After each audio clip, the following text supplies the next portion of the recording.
Шинэлээний мэндийг хүргэе. Төвцөг мэдээллийн хөтөлбөр эхэлж байна. Хөтөлбөрийн эхэнд онцлог мэдээлэл хураангуйг хүргэе.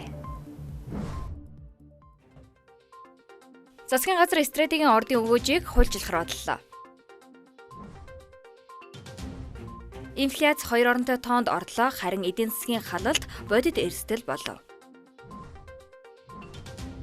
Хэрэглээний бараа үйлчлэгээний үн өмнөх оны мөн үеэс 10.1% өслөө. Хуваалтын статистик сэдвэр судалгааны 2 өгүүлэлт бичсэн Journal of Number Theory-д нийтлэгджээ. Монгол улс 2029 онд олон улсын математикийн олимпиадыг зохион байгуулна. Путин Украины дайн дуусгад өгч байгаа талаар мэдэгдэв.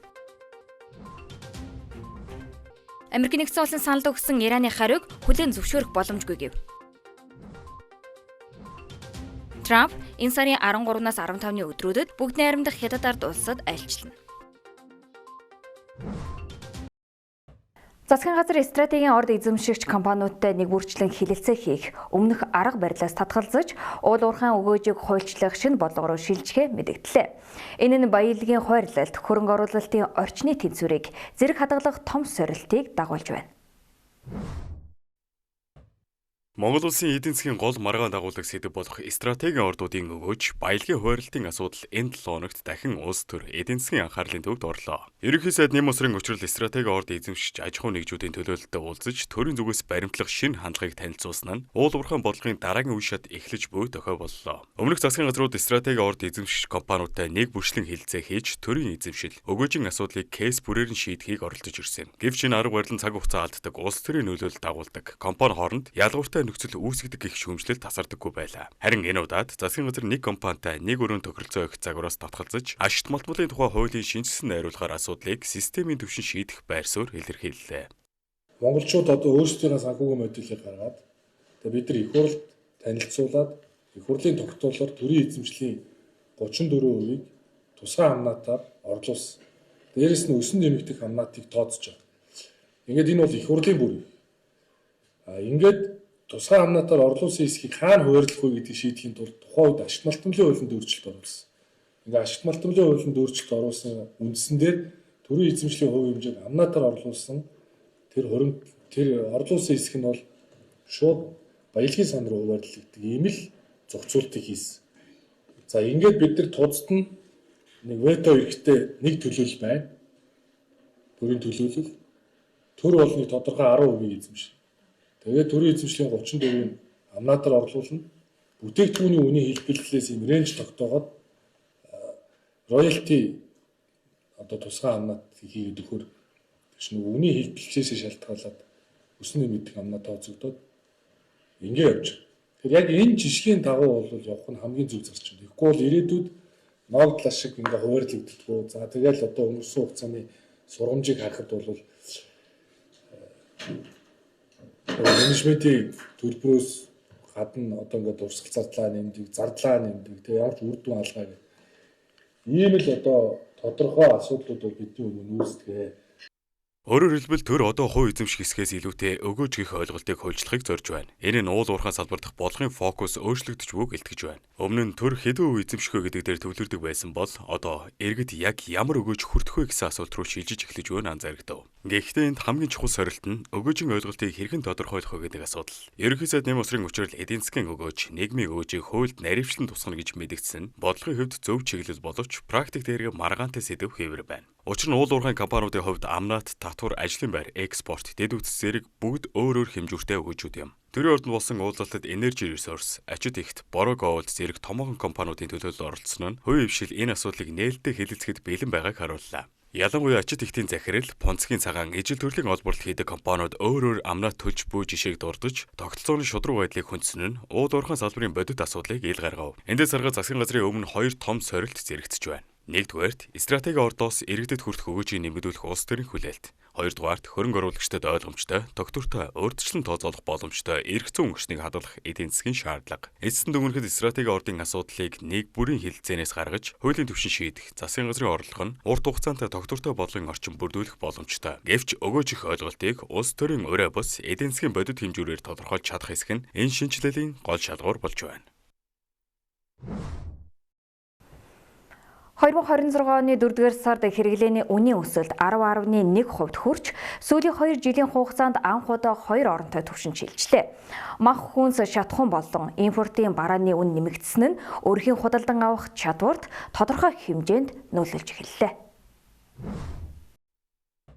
Энэ оны 4-р сарын инфляц 10.1% хүрсэн нь сүүлийн 2 жил орчмын хугацаанд анх удаа 2 оронтой тоонд шилжлээ. Хамгийн анхаарал татчихвал инфляц зөвхөн статистикийн үзүүлэлтээр өссөнгүй. Өрхийн өдөр тутмын хэрэглээ рүү шууд дарамт болж орж ирж эхэлсэн явдал юм. Ялангуяа мах хүнсний бүтээгдэхүүн, тээврийн зардал зэрэг өрхийн зайлшгүй хэрэглээний үн огцом өссөн нь инфляцийн бүтэц илүү эмзэг болсныг харуулж байна. Үндэсний статистикийн орооны мэдээллээр хүнсний бүлгийн үн жилийн дүнгээр 19.3% өссөн бол махан бүтээгдэхүүний үн 36.5%-аар нэмэгдэжээ. Үхрийн махны үн дангаараа 42.9% өссөн нь инфляцийн нийт өсөлтийн хамгийн том дарамт болж байна. Өөрөөр хэлбэл эдийн засгийн өсөлтийн тухай макро түвшний өөдрөг төсөөл яригдж байгаа ч өрхийн бодит хэрэглээний түвшинд худалдан авах чадвар агшиж эхэллээ. Сүүлийн саруудад засгийн газар эдийн засгийг идэвхжүүлэх, татврын дарамт бууруулах, хөрөнгө оруулалт татах, томоохон төслүүдэд хөдөлгөх болгохыг эрчимтэй зарлаж буй юм. Гэвч үүний зэрэгцээ төсвийн өндөр зарлага, импортын хамаарал, шатхууны үнийн өсөлт, нийлүүлэлтийн тоглолт зэрэг хүчин зүйлс нийлж инфляцийн шин давалгааг өдөөж эхэллээ. Ялангуяа ойрхон орнуудын геополитикийн нөхцөлөд шалтгаалсан шатхууны үнийн өсөлт дотоод зах зээл рүү дам нөлөөлж импортын барааны үн өсөх суур болсон байна. Инфляцийн 28.9% нь импортын барааны үнээс хамаарч буй нь Монголын эдийн засаг гадаад орчноос ямар өндөр хамааралтай хэвээр байгааг дахин харууллаа. Нөгөө талд Монгол банк өнгөрсөн жилүүдэд мөнгөний хатуу бодлого хэрэгжүүлж инфляцийг аажмаар бууруулж чадсан ч хүнсний нийлүүлэлт шатхуун, төсвийн тэлэлт зэрэг мөнгөний бодлогоос гадуур хүчин зүйлс хүчтэй нөлөөлж ирснээр бодлогын үр нөлөөс судрах эрсдэл үүссэн юм. Төв банк бодлогын хүүгээр эрэлтийг хумих боломжтой ч махны нийлүүлэлт, импортын өртөг, логистикийн асуудлыг дангаараа шийдэх боломжгүй.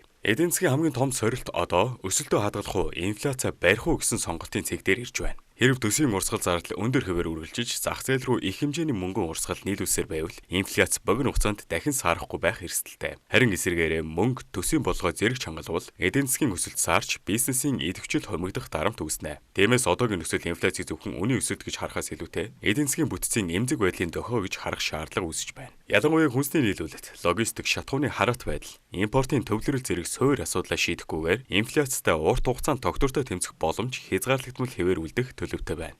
Эцэст нь дүгнэлт хэлэхэд инфляц 10% түвшинд хүрсэн нь үнийн өсөлт зөвхөн улирлын шинжтэй биш, бүтэц талаасаа тогтвортой хүчин зүйлсээр тэжээгдэж байгааг харуулж байна. Мах, хүнс, шатхуун болон импортын барааны нөлөө давмгай хэвээр байгаа нь богино хугацаанд үнийн дарамт буурах орон зай хязгаарлагдвал байгааг илтгэнэ. Олон улсын математикийн 61 дахь удаагийн олимпиадаас алтан медаль хүртсэн Мишелийн талаарх тал нутгаас хүртсэн алт нийтлэл олон улсын нэр хүндтэй цахим хуудаст нийтлэгдсэн байна. Математик бол элит түвшний өрсөлдөөн биш харин үндэсний өв мөнгөсөн итгэл үнэмшлийг соёлын түвшинд бий болгосон хэмээн манай улсыг мөн онцолжээ.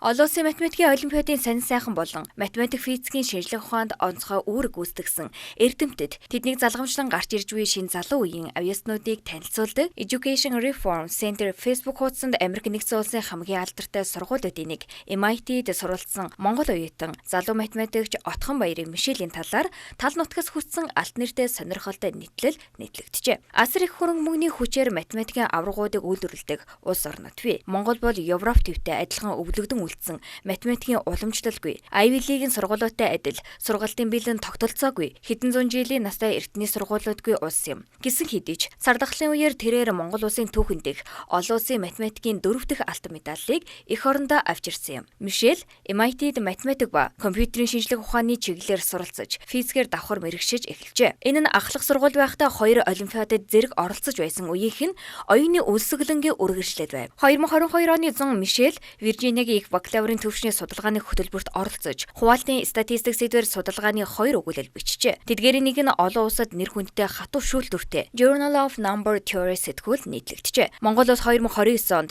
олон улсын математикийн олимпиадыг зохион байгуулна. Сургалтын нэг баазад бэлтгэгдсэн нэг сурагчийн хүчин зүтгэлээр авсан алтан медалийн ачаар Монгол улс энэхүү эрхийг олж авсан билээ. Мишель бол тэрхүү эрхийг авах боломжийг бүрдүүлсэн улс орныхоо нүүр царай юм. Улсын эдийн засгийн цар хэмжээнд математикч хүний хитэн мөрөөдлийг тодорхойлдог болохыг тэрээр харуулж чадсан хэмээн нийтэлсэн байна. Македоны Скопье хотно өнгөрсөн амралтын өдрүүдэд зохион байгуулагдсан шатрын бодлого бодолтын Европын аврах шалгаруулга тэмцээнд их мастер бэлгүүн амжилттай оролцож, их мастер цолны сүүлийн буюу 3 дахь нормоо биелүүлсэн байна. Тэрээр Чансаага 2550 хүргэснээр улсдаа түүхэн дэх анхны шатрын бодлого бодолтын их мастер боллоо. Шатрын спортын болон бодлого бодолтын төрлөөр их мастер цолтон болсон дэлхийн цөөн шатарчдын тоонд энхүү багтсан байна. Дэлхийн шилдэг бодлого бодогчид оролцсон өндөр зэрэглэлийн энхүү нээлттэй тэмцээнд нийт 90 боломжтой онооноос 84 оноо цуглуулан 2724 чанарын үзүүлэлтээр шагналд 6 дугаар байр шалгарсан багтам амжилтыг үзүүллээ. Их мастер бэлгүүн ирэх 8 дугаар сард шатрын бодлого бодолтын дэлхийн аврах шалгаруулга тэмцээнд аврахын төлөө өрсөлдөхөөр бэлтгэлээ базааж байгаа бөгөөд 2022-2025 оны шатрын бодлого бодолтын дэлхийн аврах шалгаруулга тэмцээнд шагналт 4 дугаар байрт шалгарч байсан билээ.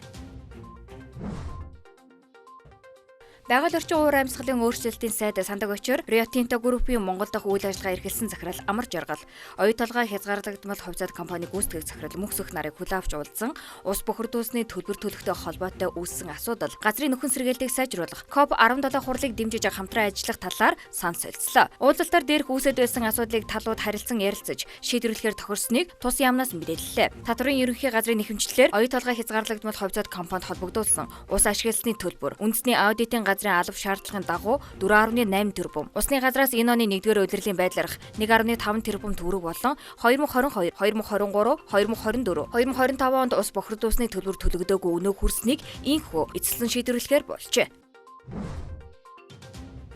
Эрдэнэс Монгол хязгаарлагдмал хувьцаат компанийн төлөөлөн удирдах зөвлөлийн ээлжид хурал боллоо. Хурлаар тузын дарга сонгох, хороодын бүрэлдэхүүнийг шинээр томилох болон бусад асуудлыг хэлцлээ. Төлөөлөн удирдах зөвлөлийн гишүүдийн саналаар засгийн газрын хэрэг эрхлэх газрын дэд дарга Цолмон тузын даргаар сонгосон байна. Цолмон нь ерөнхийлөгчийн тамгын газар, хууль зүйн дотоод хэргийн яам, нийслэлийн засаг даргын тамгын газарт хууль эрх зүйн чиглэлээр ажиллаж байсан туршлагатай 2024 оноос засгийн газрын хэрэг эрхлэх газрын дэд даргын албан тушаал томилогдсон юм. Хурлаар төлөөлөн удирдах зөвлөлөөс өгсөн чиглэлийн дагуу Эрдэнэс Монгол нэгдлийн үр ашиг бүтээмжийг нэмэгдүүлэх арга хэмжээний талаарх явцыг мөн танилцууллаа. Аялал жуулчлалын салбарыг дэмжих хөнгөлөлттэй зээлийн хэрэгжээлтийг эрчимжүүлэх, ил тод байдлыг сайжруулах чиглэлээр салбарын сайд Алдар Жавхлангийн санаачилгаар холбогдох талуудын уулзалтыг зохион байгуулж тодорхой шийдвэрүүдэд хүрсэн байна. Тус уулзалтад Сангийн яам, Монгол банк, арилжааны банкуд болон мэргэжлийн холбоодын төлөөлөл оролцож, зээлийн олголт хэрэгжилт, хяналтын явцад тулгамдж буй асуудлуудыг хэлэлцсэн байна. Үүний үр дүнд хөнгөлөлттэй зээлийн зарцуулалт, хэрэгжилтэд нэгдсэн хяналт тавих зорилготой ажлын хэсгийг Монгол банкнаас холбогдох байгууллагуудын төлөөллийг оролцуулан байгуулсан байна. Монгол Улсын засгийн газрын 2025 оны 255 дугаар тогтоолын хүрээнд 2026 онд нийт 250 тэрбум төгрөгийн зээлийг аялал жуулчлалын салбарт олгохоор төлөвлөсөн. Энэ хүрээнд банкудаас нийт 32 аж ахуйн нэгжийн 76.1 тэрбум төгрөгийн зээлийн шийдвэр ирснээс 14 аж ахуйн нэгжийн 35.1 тэрбум төгрөгийн зээлийн хяналтын гэрээ баталгаажаад байна. 2026 онд олгогдох нийт зээлийн хэрэгжилтийн хувьд 250 тэрбум төгрөгөөс 86.2 тэрбум төгрөгийн зээлийн шийдвэр гарч 5.9 тэрбум төгрөгийн санхүүжилт боддоор олгогдоод байна. Хөтөлбөрийн хүрээнд зээлийн шийдвэр гарсан аж ахуйн нэгжүүтэй хяналтын гэрээ байгуулан ажиллаж байгаа бөгөөд зээлийн мэдээллийг олон нийтэд ил тод нээлттэй байршуулжээ. Үзэгч та бүхэн дотоод үйл явдлын мэдээллийг хүргэлээ. Үргэлжлээд гадаад мэдээнд анхаарлаа хандуулна.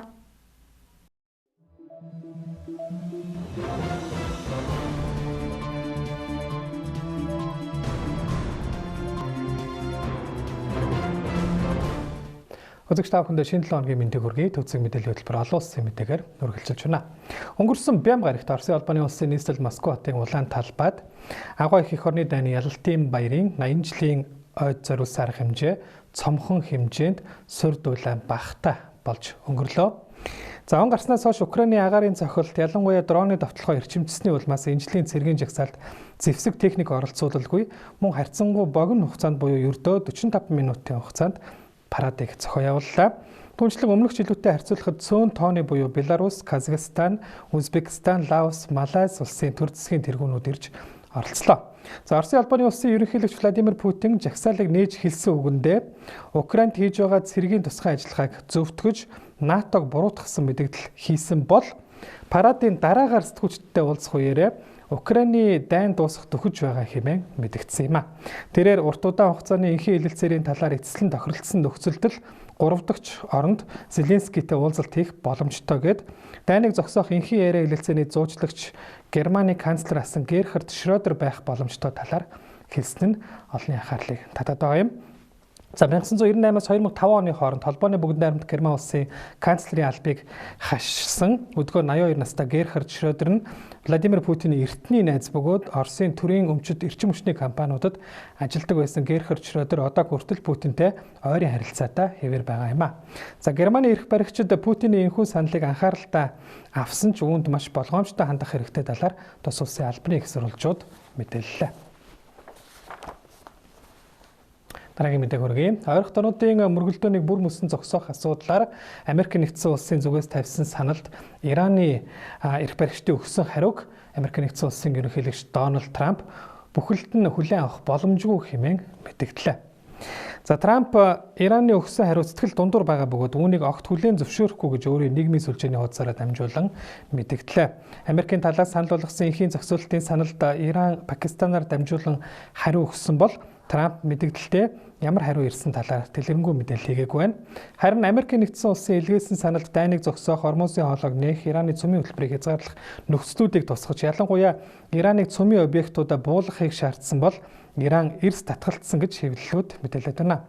Америк нэгдсэн улсын дурдсан саналаас Иран татгалтсан бөгөөд уг төслийг зөвшөөрөх нь Америк нэгдсэн улсын ерөнхийлөгч Дональд Трампын хит их шаардлагад Иран бууж өгөхтэй адил гэж үзэж байна хэмээн нэм гарагт Ираны холбогдох их сурвалжууд мэдээлжээ.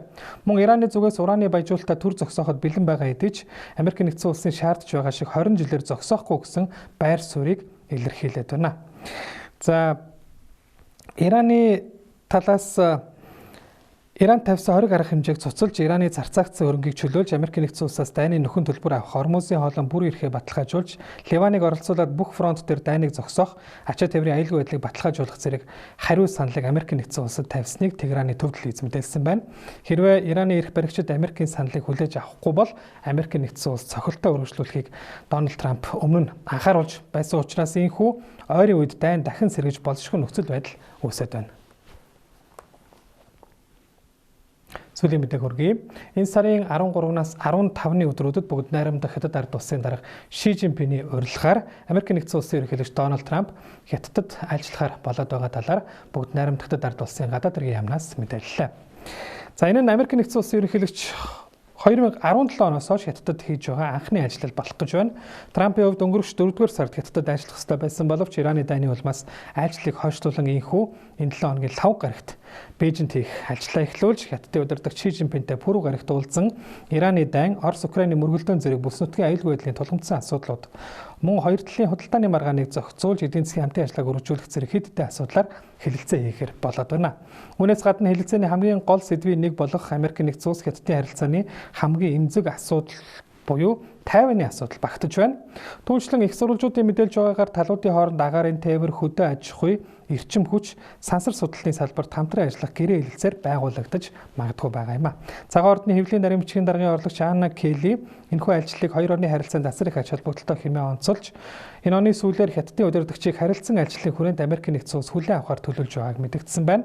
Трамп, Ши Жинпин нар хамгийн сүүлд өнгөрсөн оны 10 дугаар сард Өмнөд Солонгосын Бусан хотноо зохиогдсон АПЕК-ийн дээд хэмжээний чуулга уулзалтын үеэр нүүр тулан уулзсан билээ.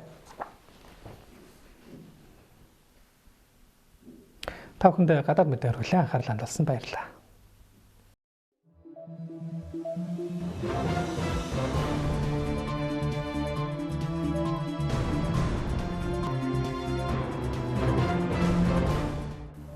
Төвцөг мэдээллийн хөтөлбөр энд хүрээд өндөрлөж байна. Анхаарлаа хандуулсанд баярлалаа. Баяртай үзэгчдээ.